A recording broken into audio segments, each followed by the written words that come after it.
கலியின் கிளி போக்க கந்தனை எண்ணு என்பது பழமொழி. ஆன்மாக்களுக்கு கந்தபெருமான் இந்த கலியுகத்திலே கட்டுத்தறி, அதாவது பற்றுக்கோடாக இருப்பவன். இந்த உலகம் பாருங்க, நாளுக்கு நாள் ஏதோ ஒரு அச்சத்தை நமக்குள்ளே ஏற்படுத்தி கொண்டே இருக்கிறது, அச்சுறுத்தி கொண்டே இருக்கிறது. எல்லாருக்கும் ஒரு கவலை இருக்கும், எல்லாருக்கும் ஏதோ ஒரு கேள்வி இருக்கும், ஒரு கலக்கம் இருக்கும். அதில் எந்த பாகுபாடமெல்லாம் கிடையாது. செல்வந்தராக இருக்கலாம், எளியவராக இருக்கலாம், எல்லாருக்குமே அந்த கலக்கம் உண்டு.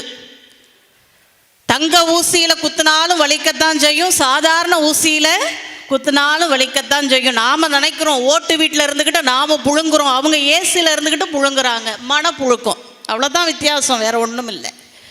ஏதோ ஒரு கவலை, ஏதோ ஒரு கலக்கம், ஏதோ ஒரு பயம், ஒரு எதிர்காலத்தை குறித்து, வேலையை குறித்து, உடல் நலத்தை குறித்து, முதுமையை குறித்து, தனிமையை குறித்து ஏதோ ஒரு கவலை எல்லாத்துக்குமே இருக்கு. ஆனால் பாருங்க, முருகப்பெருமானை நம்பிட்டீங்கன்னு வைங்க, இந்த அச்ச ரேகை மனசுக்குள்ள அச்சம் வருது இல்லையா, அந்த அச்ச ரேகை முகத்தில் தென்படும் பொழுதே முருகப்பெருமான் வெளிப்பட்டு ஆறுமுகம் நான் இருக்கிற, நீயே கவலைப்படுற, அஞ்சாதே என்று வந்து நிற்கும். அதுதான் ஆறுமுகம்.